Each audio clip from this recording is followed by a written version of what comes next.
Airbnb is one of Silicon Valley's biggest success stories. The company was launched as Air Bed and Breakfast and now has a market cap of nearly $100 billion, 26 office locations across the world, nearly 7,000 employees, and it all started with a $600,000 investment they hoped would last them 12 months. To raise this $600,000, they used a specific 14-slide pitch deck that has become a classic example of best practices for pitching investors.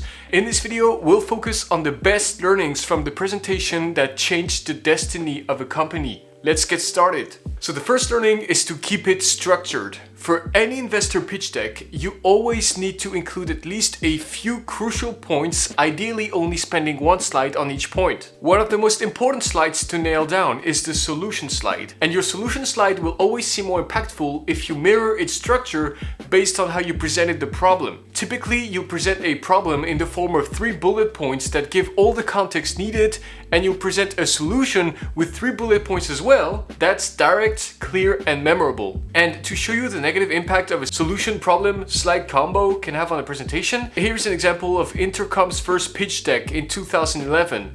We can see that the problem slide is slightly too long with 4 bullet points instead of 3 and too much text for each bullet. The solution slide doesn't echo the structure of the problem slide as we just saw with Airbnb, and solutions are presented as sub-bullets of Intercom is, and there are 5 solution bullets for only 4 problem bullets. So it's a little confusing, the balance is not there, the Airbnb approach is much better. Another important slide is your market slide. So it's one thing to tell your investors about the potential market size, but you also need to show how much of the cake you want to take home.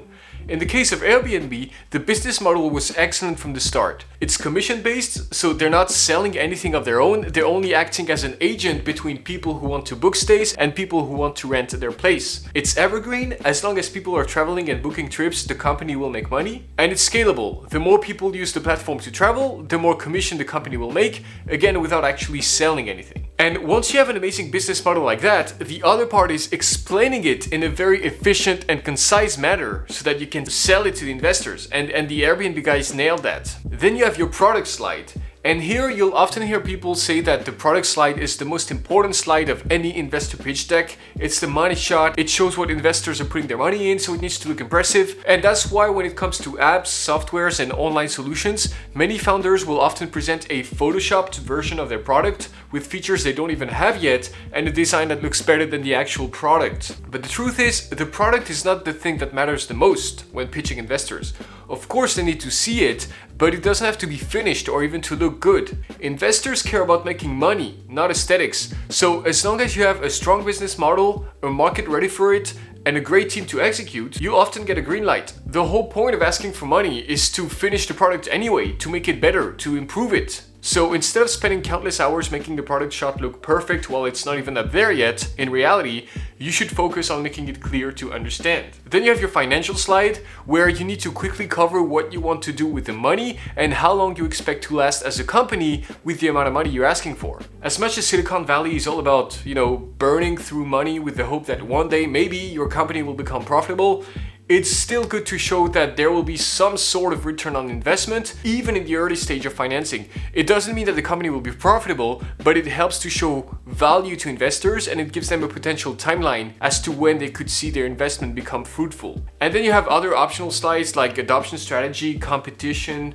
press and user testimonials, but those are not paramount to presenting a great pitch deck, so we won't cover them here. Plus the Airbnb testimonial slide is actually not the best. It's kind of cringy and awkward, and they probably could have done without it. The second learning is to keep it simple. One of the golden rules for any investor presentation is to talk more than you show. There's nothing worse than reading out loud what is already on the slide and having nothing to add. So keep the amount of text on your slides to the bare minimum, otherwise no one will read or listen. Then prepare a rock solid speech that you can learn by heart, and remember to open the floor for questions as well, either at the end of the presentation or after key slides.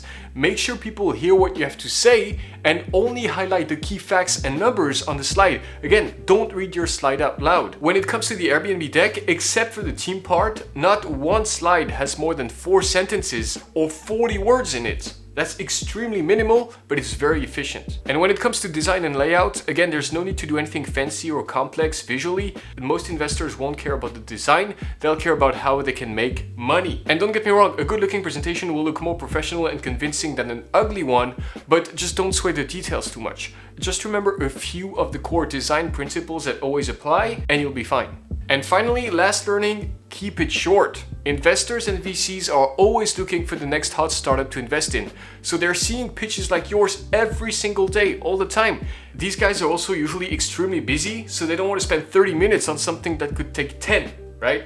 The quicker you can get your point across, the happier these guys will be. And the more likely you'll be to get your funding. That's if you're convincing enough on top of being clear. Think of it as when sending a resume for a job. Recruiters see dozens, if not hundreds of resumes per day, so they don't have time for irrelevant stuff. If you add too much fluff and you don't get to the point right away, like your skills, why you're a good fit for the company, your experience, then you risk having these guys skip over what you have to say because you're taking too long to say it. Again, the Airbnb deck is 14 slides, 4 sentences per slide tops, and that's it. It's incredibly short, but that deck was enough to secure $600,000 in funding, which eventually propelled the company to unicorn status. So that's it for this video. So whether you're working on your next investor presentation, looking to create your company, or you're just browsing here for some inspiration, I hope you found at least some of these tips useful.